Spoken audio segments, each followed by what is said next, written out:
People of the world. Hello and welcome to Marketing as a Foreign Language. My name's Kellen. Today on the show from social media today, Facebook announces beta launch of Horizon VR social experience. What the heck is that?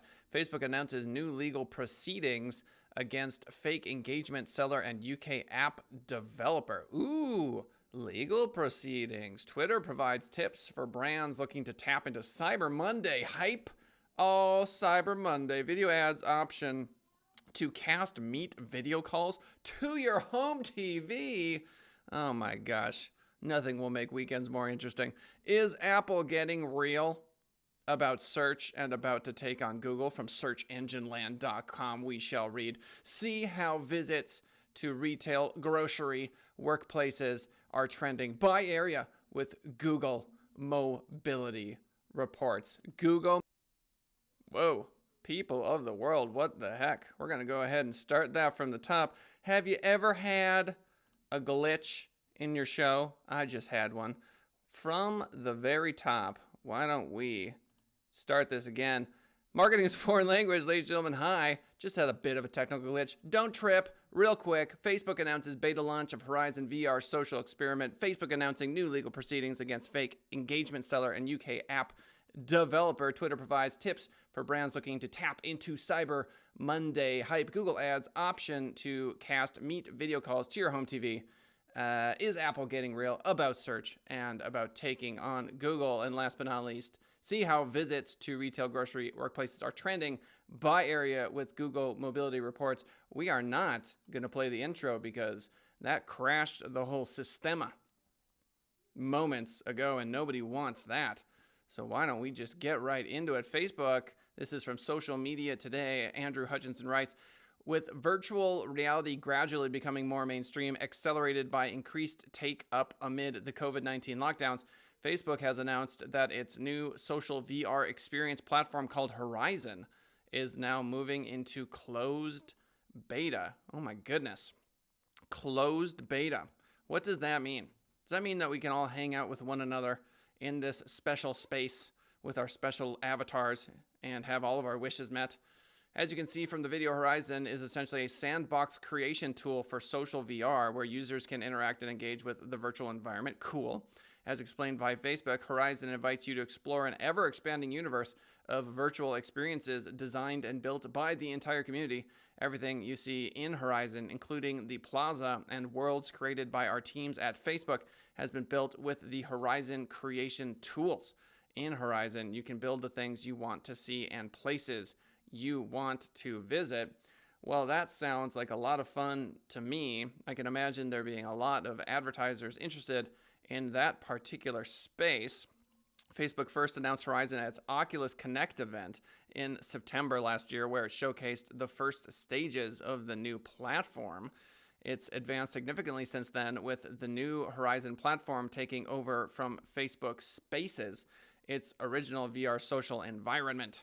And that's really the key impetus. While the key lure of VR is immersion, Facebook also wants to maintain its social roots in building its VR experience in order to maximize engagement. So you've got to wonder, like button, share, people running around. I think this is probably the place where you're going to see a lot of MLMs, a lot of people being like, hey, I got a diet pill for you, diet pill. And people are going to be going, hey, this is not what the VR experience is all about. I wonder what ad blocking would look like in a VR experience. I wonder what hanging out with a whole bunch of anonymous internet trolls would be like in a VR experience. Talk about policing hate speech. It seems always in these initial glances into these sorts of environments that they would be heaven-like utopias. But have you been on the internet lately? So there you go. Quote, Horizon is as much about meaningful connections as it is about creating VR worlds and expressing yourself. Eventually, we envision large spaces where many people can gather in Horizon, but for now, up to 8 people can share a space. So we're talking about coworkers here. Imagine coworkers as if they're right beside you, because who doesn't want that? Let's say, you want to look a little bit more spruced up than you normally do. Boom. Now you're going VR. You look great. You're in your jams at home. No drama. No baby mama llama drama. We're good. To those of you listening to us on iTunes, Spotify, or any of the other podcast apps, and or watching us after the fact on YouTube, please know that the show is a live show, 10:30 a.m. Pacific Standard Time every single day. If you have any questions, thoughts, or comments for me, hopping on to the live show is the easiest way to send me those comments. I will respond to those comments live on the show, 10:30 a.m. Pacific Standard Time. All you got to do is swing by YouTube, type in Send It Rising, boom, notification bell, boom, subscribe, and you're on the show with us. Piece o' cake. Facebook announces new legal proceedings against fake engagement seller and UK app developer. Social media today. Andrew Hutchinson, yet again, over the past year, Facebook has been gradually ramping up its legal action against companies that violate its terms of service in varying forms. You get them, Facebook. In the past, Facebook had taken its own internal action in such cases, but had stopped short of pursuing legal recourse. But following the revelations of Cambridge Analytica, it seemed that the social network has been intent on establishing legal precedent over such activity in order to both penalize those breaking the rules and disincentivize others who may be considering the same. Don't you dare, says Facebook. And this week, Facebook has once again taken aim at two specific violations with new legal proceedings over the collection of user data via Facebook and the sale of fake engagement. Facebook writing, today, as part of our ongoing efforts to enforce our terms of service and protect against abuse, we filed separate lawsuits in the UK and the US. This is the first time Facebook is pursuing a lawsuit against an app developer in the UK, as well as seeking an audit and an injunction to reinforce our ban against the developer's use of our platform. Ouch. Don't you think it would suck to be that app developer? Is it just me? Or if you're the one app developer that Facebook chooses to target to send a message, don't you just wake up in the morning and go, why us, man? The UK lawsuit relates to a company called MobiBurn, which Facebook alleges, this again from Andrew Hutchinson, Social Media Today, collected user data from Facebook and other social media platforms by paying app developers to install a malicious software development kit within their apps. Well, never mind. MobiBurn, how dare you? How dare you install a malicious software development kit within apps?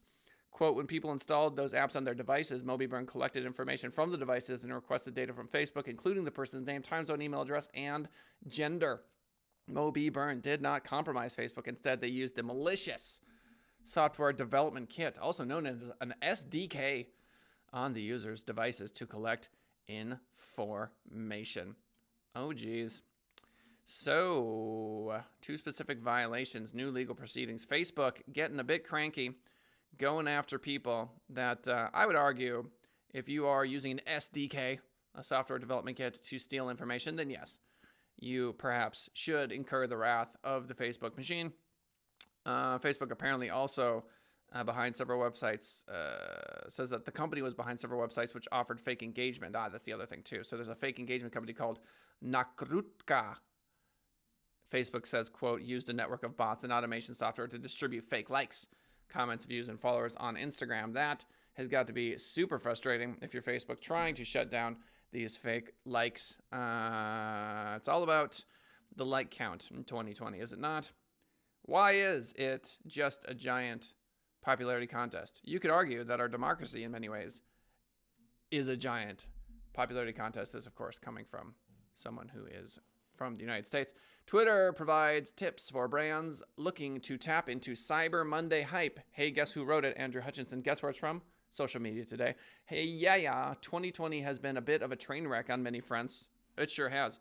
And it feels like about March as opposed to almost September. But in between the various challenges, many businesses are still trying to stick to their content plans and map out the most effective strategies to maximize sales, especially as we head into the last quarter of the year. Okay, we get it. To help you prepare, Twitter has this week provided a list of promotional tips to help ensure you get the most out of your Cyber Monday efforts.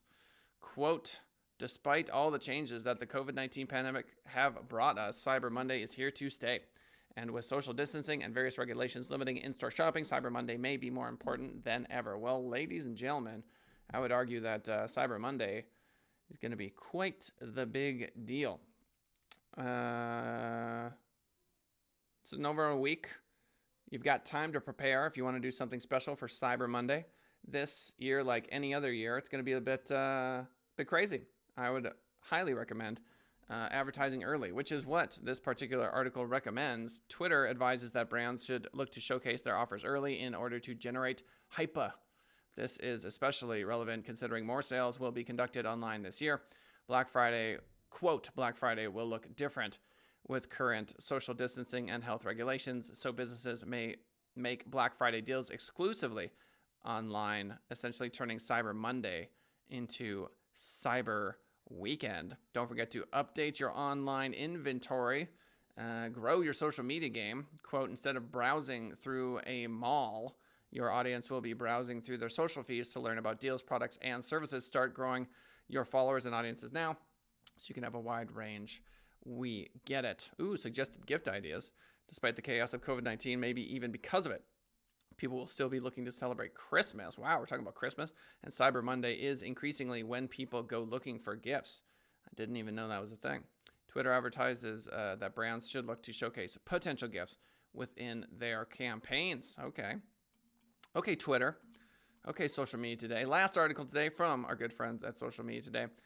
Our good friend the author, Andrew Hutchison. Google is looking to get a leg up on fast-rising video conferencing competitor Zoom by adding the capacity to cast your Google Meet video calls to your home TV screen. Just saying, Sunday mornings will never be the same, as explained by Google. Quote, when Google Meet on Cast, you can turn any room in your house into your own personal conference room, taking advantage of your TV or smart display. Ooh, apparently my YouTube is offline. And that is a problem. So that's going to make this particular episode something that we're probably going to stop right about now. Thank you, Linasia, for letting me know that, because that is something we need for the podcast and for everything else for the download. So we're going to call it right now. We're going to try to figure out this technical bug. And, we may be back, sometime later. But who knows?